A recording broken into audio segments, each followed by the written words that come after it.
नमस्कार, मी संदीप देसाई. बुलेटिनच्या सुरुवातीलाच ब्रेकिंग बातमी. काश्मीरमध्ये गेल्या 30 वर्षातला सर्वात मोठा दहशतवादी हल्ला झालाय. सीआरपीएफचे 44 जवान शहीद झालेत. दहशतवादी हल्ल्यात महाराष्ट्रातील 2 जवानांना वीरमरण आलंय. संजय राजपूत आणि नितीन राठोड अशा या 2 जवानांची नावं आहेत. राष्ट्रीय सुरक्षेविषयी आज केंद्रीय मंत्रिमंडळाची तातडीची बैठक होते. केंद्रीय गृहमंत्री राजनाथ सिंह आज श्रीनगरला जाणार आहेत. जैश-ए-मोहम्मदनं या पुलवामा हल्ल्याची जबाबदारी स्वीकारली. पुलवामामध्ये झालेल्या दहशतवादी हल्ल्याच्या पार्श्वभूमीवर सरकारी पातळीवर घडामोडींना वेग आलाय. संपूर्ण जम्मू काश्मीरमध्ये कडेकोट बंदोबस्त ठेवण्यात आला असून कोणत्याही अफवा पसरू नयेत म्हणून इंटरनेटवर सुद्धा बंदी लागू करण्यात आलेली आहे. अधिक माहिती घेऊयात. प्रशांत लीला रामदास आपले प्रतिनिधी आपल्या सोबत आहेत. प्रशांत, आपण बघतोय आज दिल्लीमध्ये बैठकांचं सूत्र सुरू होणार आहे. दिवसभरामध्ये अनेक बैठका होत आहेत. काय सांगाल दिल्लीमधल्या घडामोडींबद्दल? संदीप, खास करून जर बघितलं, आज 9:15 केंद्रीय मंत्रिमंडळाच्या सुरक्षा विषयक समितीची बैठक आहे, ज्यामध्ये पंतप्रधान, त्यानंतर संरक्षण मंत्री, त्यानंतर गृहमंत्री आणि त्यानंतर परराष्ट्र मंत्री असे हे 4ही मोठे मंत्रालय, सोबतच तीनही लष्करांचे प्रमुख आणि याशिवायही जर बघितलं तर पंतप्रधानांचे सुरक्षा विषयक सल्लागार अजित डोवाल अशा लोकांची महत्वाची बैठक, जे यानंतर काय पाऊल टाकायचं या संदर्भात निर्णय घेण्यात येणार आहे. ती 9:15 बैठक आहे. त्यानंतर जर बघितलं तर राजनाथ सिंह या बैठकीनंतर थेट श्रीनगरला रवाना होणार आहे. साधारणतः 11:30 पर्यंत ते श्रीनगरला पोहोचतील. श्रीनगरहून पुलवामाला जातील, एक मदत. त्यानंतर सोबतच जर बघितलं तर त्यानंतर या संपूर्ण जी घटना झाली पुलवामामध्ये, त्या घटनेच्या निषेधार्थ खास करून युथ काँग्रेसच्या कार्यकर्त्यांनी आज पाकिस्तान एम्बसीवरती मोर्चा काढलेला आहे. तिथे जाऊन ते विरोध प्रदर्शन करतील, हे एक. त्याशिवाय केंद्रीय खास करून जर बघितलं आपण, केंद्रीय गृहमंत्रालयाअंतर्गत केंद्रीय गृह सचिव यांची एक अत्यंत महत्वाची बैठक आहे, जी संरक्षण खात्याच्या अधिकाऱ्यांसोबत होणार आहे. त्यानंतर यानंतरची परिस्थिती कशी शांतमय आणि कायदा आणि सुव्यवस्थित परिस्थिती एकदम चांगली ठेवायची यासाठी प्रयत्न सुरू होणार आहे. यासाठी काही पॉलिसी डिसिजन होणार आहे. आपल्याला माहित असेल की आपला या प्रकारचा जो हल्ला झालाय, दहशतवादी हल्ला, या प्रकारचा पहिला हल्ला आहे जो कानवाईवरती झालेला आहे. त्यामुळे आता कानवाईचे काही नियम बदलण्याची शक्यता आहे. ते नियम, त्या नियमाच्या संदर्भातले निर्णय या केंद्रीय गृहमंत्र्याच्या बैठकीत होण्याची शक्यता व्यक्त केली जाते. संदीप, प्रशांत, किती वाजता साधारणतः सुरक्षा विषयक बैठक होणार आहे? सकाळी ही जी बैठक आहे, सुरक्षा विषयक बैठक आहे, 9:15 होईल. हे पंतप्रधान नरेंद्र मोदी यांच्या अध्यक्षतेखाली ही बैठक होईल. याला आपण असं म्हणतोय की मंत्रिमंडळाच्या संदर्भातली अत्यंत महत्वाची बैठक असते ही केंद्रीय मंत्रिमंडळाच्या सुरक्षा विषयक समितीची.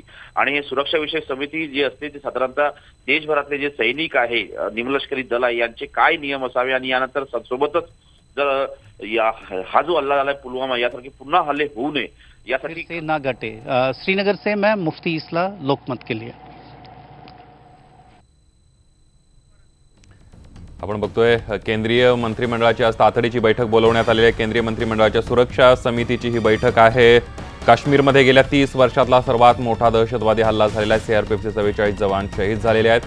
दहशतवादी हल्ल्यात महाराष्ट्रातील 2 जवानांना वीरमरण आले. संजय राजपूत आणि नितीन राठोड असं या 2 शहीद जवानांचं नाव आहे. त्यामुळे आज दिल्लीमध्ये घडामोडींना वेग आलेला आहे.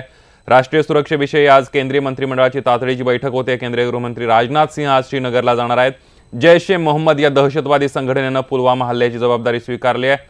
पुन्हा एकदा जातोय प्रशांत लीला रामदास, आपले प्रतिनिधी आपल्या सोबत आहेत. प्रशांत, आणि खास करून जर बघितलं, ही जी बैठक आहे, जी आपण राष्ट्रीय सुरक्षा विषयक समितीची जी बैठक आहे, खास करून ज्याला आपण CCS ची बैठक म्हणतो, कॅबिनेटची अत्यंत महत्वाची बैठक, या बैठकीमध्ये सर्व आता यानंतर भविष्यामध्ये असा एवढा मोठा हल्ला होऊ नये ज्यामुळे भारतीय जवान ज्यामध्ये शहीद होतात आणि सोबतच दोन्ही सीमा, पाकिस्तान सीमा आणि भारतीय सीमांमध्ये गोळीबार होण्याची शक्यता आहे. त्याच्यामुळे त्या संदर्भातही या बैठकीत चर्चा होण्याची शक्यता आहे.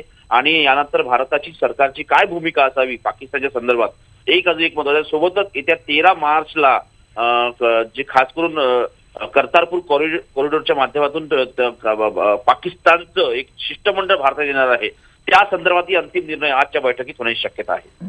अगदी धन्यवाद प्रशांत, तुम्ही दिलेल्या संपूर्ण माहितीबद्दल. आणि दिल्लीतले सगळे अपडेट आम्ही तुमच्याकडून जाणून घेत राहणार आहोत. आपण बघतोय की 30 वर्षातला सगळ्यात मोठा दहशतवादी हल्ला झालेला आहे. आणि याच हल्ल्याच्या पार्श्वभूमीवर आपण काल जर बघितलं तर सीआरपीएफच्या ताफ्यावर मोठा भीषण हल्ला झाला. शेकडो स्फोटकांनी हा स्फोट घडवून आणला. यामध्ये भारतीय सीआरपीएफचे 44 जवान शहीद झालेले आहेत आणि त्यानंतर आपण जर बघितलं तर संपूर्ण काश्मीर खोऱ्यामध्ये मोठा बंदोबस्त तैनात करण्यात आलेला आहे आणि या बंदोबस्त तैनात करण्यात आलेला आहे. सगळीकडे कडेकोट सुरक्षा व्यवस्था तैनात करण्यात आली आहे आणि चौथ्या दृश्यांमध्ये आपण बघतोय ज्या अतिरेक्यानं ज्या दहशतवाद्यानं हल्ला घडवून आणला तो जैश ए मोहम्मदचा दहशतवादी आपल्याला दिसतोय. त्यानं त्या अगोदर हल्ला घडवण्याच्या अगोदर एक हल्ला झाल्याबरोबर जैश ए मोहम्मदने एक व्हिडिओ प्रसारित केलेला आहे. तो त्याचा शेवटचा संदेश देणारा व्हिडिओ होता. आपण ही चारही दृश्य बघतोय.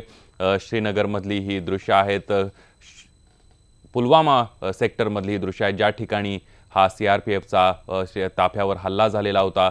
आतापर्यंतचा सगळ्यात मोठा दहशतवादी हल्ला म्हणून याकडे बघितलं जात आहे. देशभरामध्ये संतापाची लाट, पाकिस्तानच्या विरोधामध्ये निदर्शनं केली जात आहेत. लोकांच्या भावनेचा कडेलोट झालेला आहे असं म्हटलं तर वावगं ठरणार नाही. प्रचंड संताप देशामध्ये पाहायला मिळतोय. आता यांना संपवा, पाकिस्तानचा बदला घेतला पाहिजे अशा प्रकारची भावना संपूर्ण देशामध्ये पाहायला मिळते. कारण 44 जवान देशाचे शहीद झालेले आहेत आणि या सगळ्यामध्ये पाकिस्तानच्या या भ्याड हल्ल्याचा निषेध सर्व स्तरातून केला जातोय. संपूर्ण देशभरामधून अशा प्रकारची प्रतिक्रिया येताना दिसते.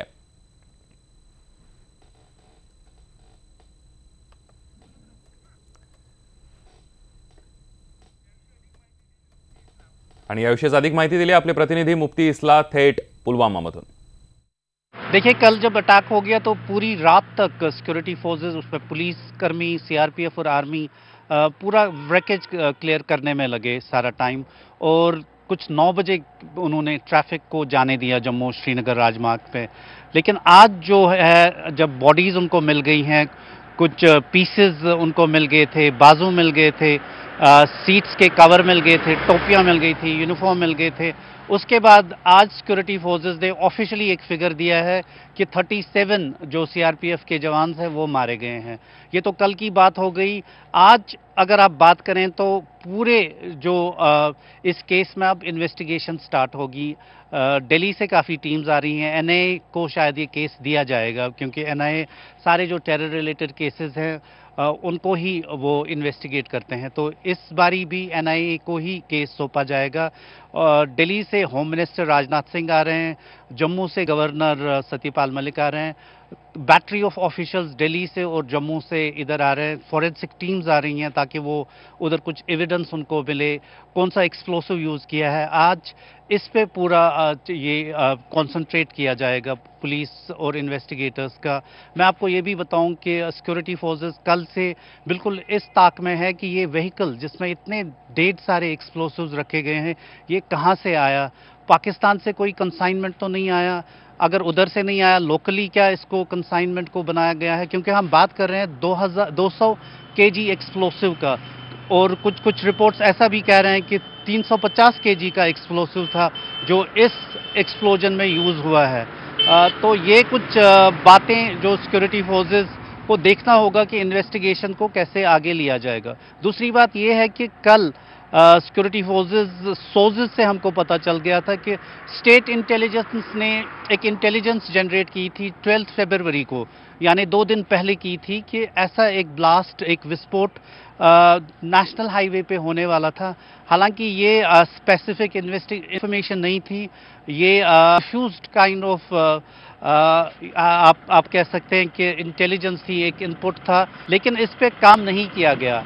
अगर सिक्योरिटी फोर्सेस ने इस पे काम किया होता तो शायद ये जो कल इतना बड़ा विस्फोट हो गया, जिसमें अब ऑफिशियली 37 CRPF वाले मारे गए हैं, ये शायद प्रिवेंट होता, लेकिन वो हुआ नहीं. और इसीलिए अब सिक्योरिटी का ये कहना है कि अब ये ताक में रहेंगे. 24/7 सर्वेलेंस रखा जाएगा, और जहाँ तक आप राष्ट्रीय मार्ग की बात करें और सिक्योरिटी रखी जाएगी ताकि ऐसी घटना फिर से ना घटे. श्रीनगर से मैं मुफ्ती इस्ला, लोकमत के लिए. आपण बघितलं 37 जण जवान जे आहेत CRPFचे शहीद झाल्याची आता ताजी माहिती मिळते. या हल्ल्यामध्ये भागीरथी सिंह नावाचा एक जवान शहीद झालेला आहे. त्याच्या कुटुंबावर शोककळा पसरली असून संपूर्ण गाव शोकसागरामध्ये बुडून गेलेला आहे. आपण जर बघितलं तर दुःखाचा डोंगर जो आहे तो या सगळ्या जवानांच्या घरी, त्यांच्या गावांमध्ये पसरलेला आहे. देशसेवेसाठी हे सगळे जवान जीवाची तमा न करता बॉर्डरवर तैनात असतात, सीमेवर तैनात असतात आणि कालचा झालेला जो भ्याड हल्ला आहे अतिरेक्यांनी केलेला, त्यामध्ये या 37 जवानांना वीरमरण आलेलं आहे आणि त्यांच्या कुटुंबियांवर दुःखाचा डोंगर कोसळलेला आहे.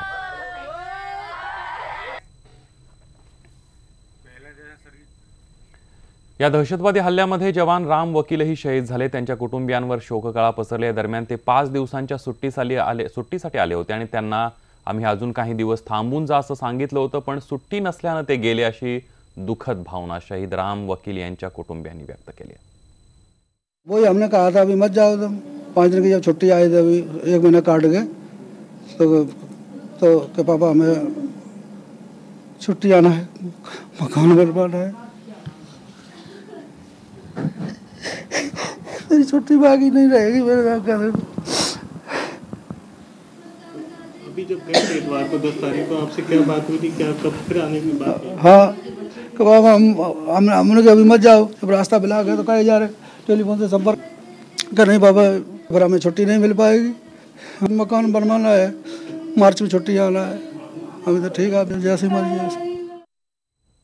पुलवामामध्ये झालेल्या हल्ल्यात जवान अजित कुमार आझाद शहीद झाले. त्यांच्या जाण्यानं कुटुंबियांवर दुःखाचा डोंगर कोसळलाय. आपण बघतोय उत्तर प्रदेशमधल्या उन्नावचे अजित कुमार आझाद सुद्धा या कालच्या दहशतवाद्यांच्या हल्ल्यामध्ये शहीद झालेले आहेत. संपूर्ण गाव, उन्नाव जिल्हा जो आहे तो या शोकसागरामध्ये बुडालेला आपल्याला पाहायला मिळतोय.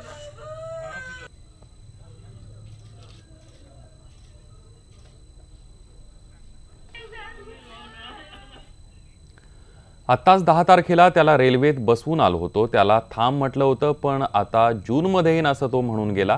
हा संवाद आहे शहीद जवान अजित कुमार यांच्या कुटुंबियांचा. संपूर्ण कुटुंब सध्या दुःखात बुडालंय. और वो ऐसा लग रहा था कि बिल्कुल हमारा बेटा अब सामने से हमसे छीना जा रहा हो. मुझे ऐसा लग रहा कि जिंदगी में अभी मिल के गया था. अब 10 तारीख को हम रेलवे स्टेशन बैठा के आए थे, तो हम कह रहे थे कि अभी अगर मान लीजिए वहाँ पर बर्फ ज़्यादा हो रही है तो 1 हफ्ता रुक जाओ, फिर चले जाना. कहने की छुट्टी हमारी कट जाएगी, हम जून में फिर आएंगे. नहीं, छुट्टी हमारी 1.5 महीने की हो गई, अब हमको फिर कम हमारी छुट्टी ऐसे ही चली जाएंगी. तो हमने कहा ठीक है चले जाओ, जैसा हाल चाल हो बताना, जैसे पहुँचना हमको बताना. हम सुबह से ट्राई कर रहे थे. दरम्यान आम्हाला सरकारकडून अनेक अपेक्षा आहेत, त्यांनी यावर कठोर पावलं उचलली पाहिजेत. कमीत कमी यापुढे तरी आता काही अशा घटना होणार नाहीत याची काळजी सरकारनं घ्यावी, अशी विनंती सरकारला शहीद अजित कुमार आझाद यांच्या भावानं केली आहे. देखिए, सरकार से तो कई तरीके की उम्मीदें आदमी रखता है, लेकिन सरकार की भी खुद की जिम्मेदारी होती है कि कम से कम सुरक्षा व्यवस्थाओं को मजबूत करें. इस तरीके की जो वारदातें हो रही हैं कोई पहली बार तो हुई नहीं, हमेशा से होती आ रही हैं, लेकिन कोई भी ठोस कदम इसके लिए नहीं उठाया गया. तो सरकार से निवेदन करना चाहूँगा कि आए दिन रोज़ नए नए हादसे हो रहे हैं, जवान शहीद हो रहे हैं हमारे, तो कम से कम इसके लिए कोई ऐसा ठोस कदम उठाइए जिससे कम से कम इस तरीके की हरकतें ना हो. आपण बघतोय सीआरपीएफ जवानांवर झालेल्या हल्ल्याचा निषेध आहे. हा भ्याड हल्ल्याचा मी निषेध करतो. आपल्या शूर जवानांचं बलिदान व्यर्थ जाणार नाही. पंतप्रधान नरेंद्र मोदी यांनी हे ट्विट केलंय. सीआरपीएफ जवानांवर झालेल्या हल्ल्याचा निषेधच आहे. हा भ्याड हल्ल्याचा मी निषेध करतो. आपल्या शूर जवानांचं बलिदान व्यर्थ जाणार नाही. शहीद जवानांच्या कुटुंबियांसोबत संपूर्ण देश उभा आहे. पुलवामामध्ये झालेल्या हल्ल्याबाबत मी गृहमंत्री राजनाथ सिंह आणि अन्य उच्चस्तरीय अधिकाऱ्यांशी बोललो आहे.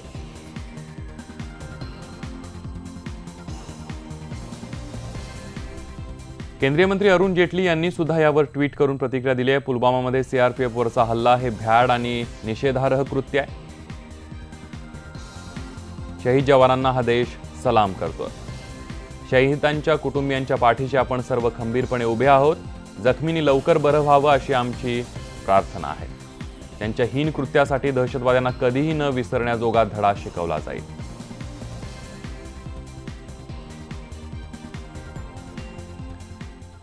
दरम्यान पुलवामा हल्ल्यामागे पाकिस्तानचा हात असल्याचा आरोप केंद्रीय गृहमंत्री राजनाथ सिंह यांनी केलाय. ते आज श्रीनगरला जाऊन घटनास्थळाची पाहणी करणार आहेत. हमारे सीआरपीएफ के बहादुर जवानों पर जो आतंकवादी हमला हुआ है वो पाकिस्तान स्थित और उनके द्वारा संरक्षित आतंकवादी संगठन जैश ए मोहम्मद ने किया है, जिसकी मैं और सारा देश भर्त्सना करता है। इस आतंकी हमले का समुचित जवाब देने के लिए सारा देश एकजुट है। हम अपनी जिम्मेदारियों को अच्छी तरह समझते हैं और देश की जनता को यह भरोसा देते हैं कि इस पर जो भी कार्रवाई करना आवश्यक है उसे करने में हम कोई कसर नहीं छोड़ेंगे। केंद्रीय मंत्री जितेंद्र सिंह यांनी या अतिरेक्यांना जन्माची अद्दल घडवू असा सज्जड इशारा दिलाय।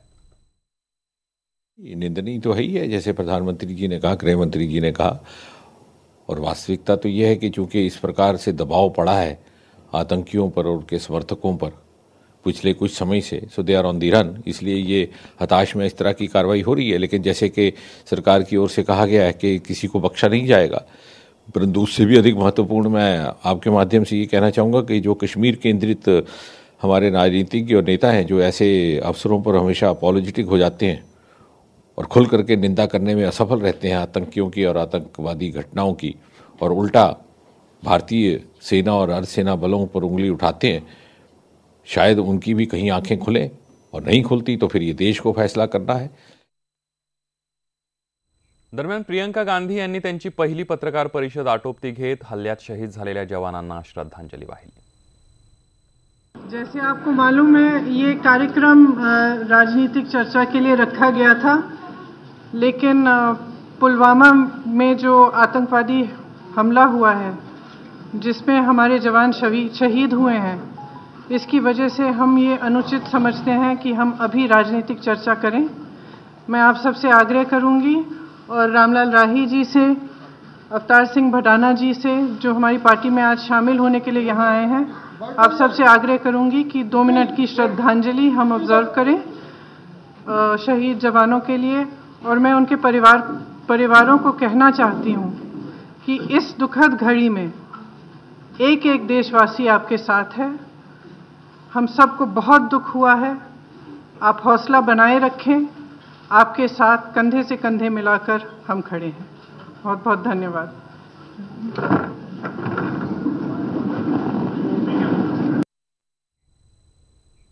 तर महाराष्ट्राचे मुख्यमंत्री देवेंद्र फडणवीस यांनी सुद्धा या हल्ल्याचा निषेध केलाय। पुलवामा येथे जो अतिशय भ्याड हल्ला आज आमच्या जवानांवर झालाय आणि ज्या प्रकारे आमचे जवान शहीद झाले आहेत, याचा आम्ही तीव्र शब्दात निषेध करतो। आणि भारत, मला विश्वास आहे, हे खपवून घेणार नाही आणि याचा प्रतिरोध आणि प्रतिशोध हा निश्चितपणे घेतला जाईल।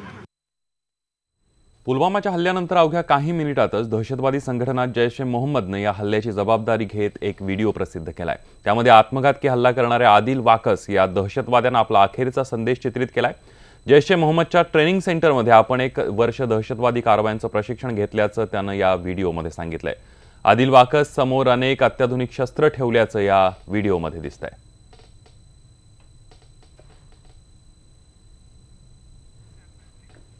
काश्मीरमध्ये गेल्या 30 वर्षातला सर्वात मोठा दहशतवादी हल्ला झालाय। सीआरपीएफचे 44 जवान यामध्ये शहीद झालेले आहेत। महाराष्ट्रातले 2 जवानांना वीरमरण आलंय। संजय राजपूत आणि नितीन राठोड या 2 जवानांना वीरमरण आलंय। राष्ट्रीय सुरक्षेविषयी आज केंद्रीय मंत्रिमंडळाची तातडीची बैठक होते आणि केंद्रीय गृहमंत्री राजनाथ सिंह आज श्रीनगरला जाणार आहेत।